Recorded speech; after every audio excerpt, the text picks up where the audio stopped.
A common misconception that a lot of us have, that we may not even realize it, is that a lot of people tend to think that as we become elderly or we get older, that it's completely normal to be depressed or to feel depression. While it may be normal to feel sadness at sometimes, or even grief, and maybe even extreme grief, it will never be at any age, whether you're very young as a teenager or elderly, to feel depressed. Now, a topic that goes hand in hand with depression is suicide.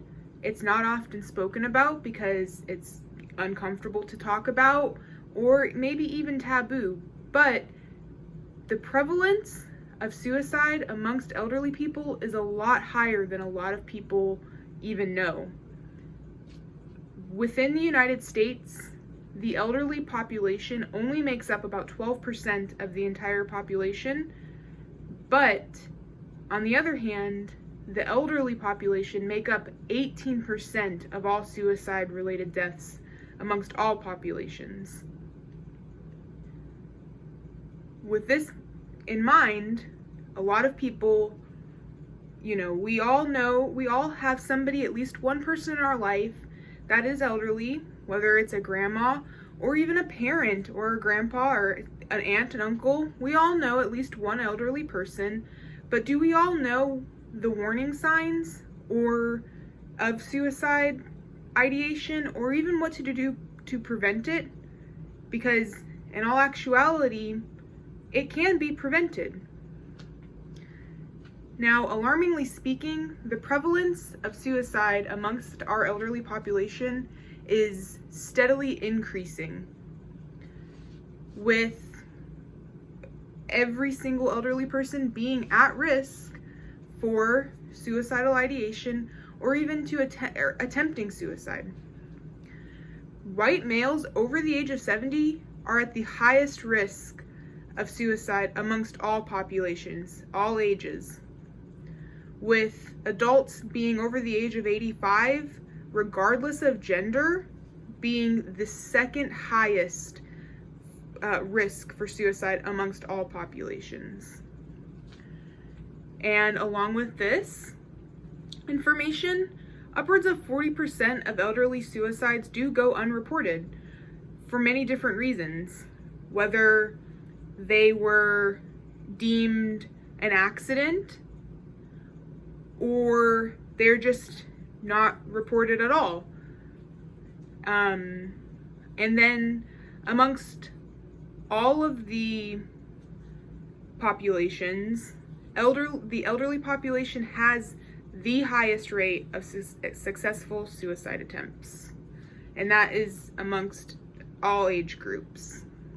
And this is because these people typically have more means to carry out the suicide with, lethal, they have what's necessary to do it.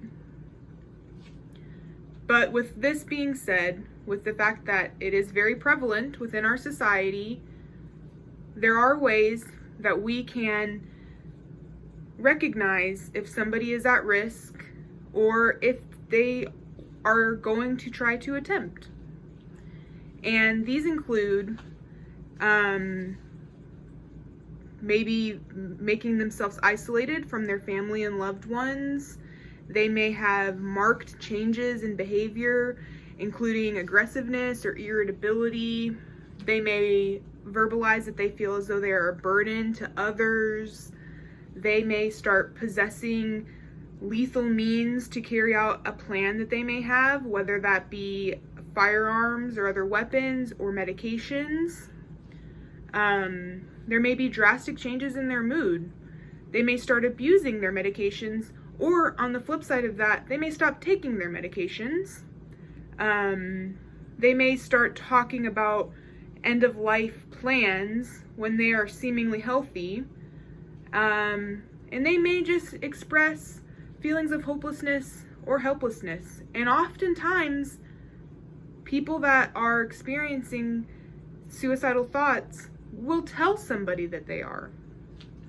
So, with knowing that it is very prevalent amongst our society, and knowing what we can observe to determine if somebody is feeling this way or may try to act on this, there's ways that we can prevent this from ever happening.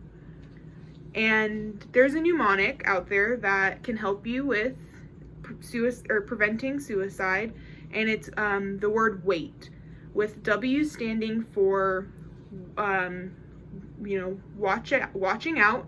Watch for those signs that we just discussed. And then for A being ask them, I being letting them know that it will pass, and then T being telling them to talk to others, to seek the care of a doctor. And with this being said, there's, knowing we can identify it, knowing that it's prevalent and what we can do to prevent it, we can help these people. Nobody at any age should ever feel that they need to end their life, that there's no other means for them. Everybody deserves to live and to be happy.